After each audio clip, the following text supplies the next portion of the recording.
দাওয়া.টিভি, দুনিয়া ও আখিরাতের কল্যাণে। উনি আরেকটা প্রশ্ন করেছিলেন যে সূরা বাকারা 214 নম্বর আয়াতে নিরাশ না হওয়ার বিষয়ে এবং সাহায্য অতি নিকটে এই বিষয়ে আল্লাহ পাক বলেছেন।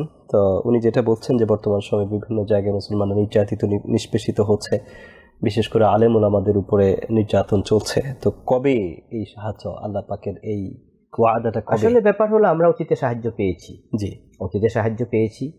কিয়ামতের আগে পরিস্থিতি খারাপ হবে এটাও তো কোরআন থেকে আমরা জেনেছি। জি, এই জন্য সবসময় সাহায্য আমরা পাবো সেটা নয়, তাহলে তো কিয়ামত পিছিয়ে যাবে। যদি আমরা সবসময় সাহায্য পেতে থাকি, দিন বিজয়ী হতে থাকে, জি, তাহলে তো ঈসা আলাইহিস সালামের আগমন ঘটবে না, ইমাম মাহদিও আসবে না, কিয়ামতও হবে না। তাহলে বোঝা গেল কিয়ামতের আগে দিনের পরিবেশটা একটু খারাপই হবে। জালেমদের জুলমের পরিমাণটাও বেড়ে যাবে, তাদের ক্ষমতা বেড়ে যাবে। এই জন্য আমরা সবসময় সাহায্য পাবো তা নয়, হয়তো সাহায্য ভবিষ্যতে আশাটা কমে যাবে, আর এই ধারাবাহিকতা ইমাম মাহদির আগমন ঘটবে। আরেকটা হতে পারে আল্লাহর সাহায্য সেখানে শুরু, বান্দার চেষ্টা যেখানে শেষ। জি, তাহলে আমরা সাহায্য পাচ্ছি না, হতে পারে আমাদের চেষ্টা এখনো শেষ হয়নি।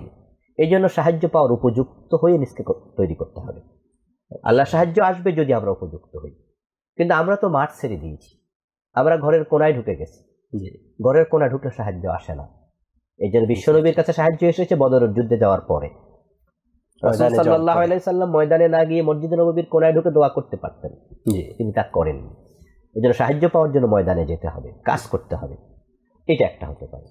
আরেকটা হতে পারে জালেমদের জুলুম চলবে, লিয়াত্তাখিযা মিনকুম শুহাদা, এটা আল্লাহর সুন্নাহ। আল্লাহ কিছু লোককে শহীদ হিসাবে কবুল করবেন, তারা মর্যাদাটা দিবেন।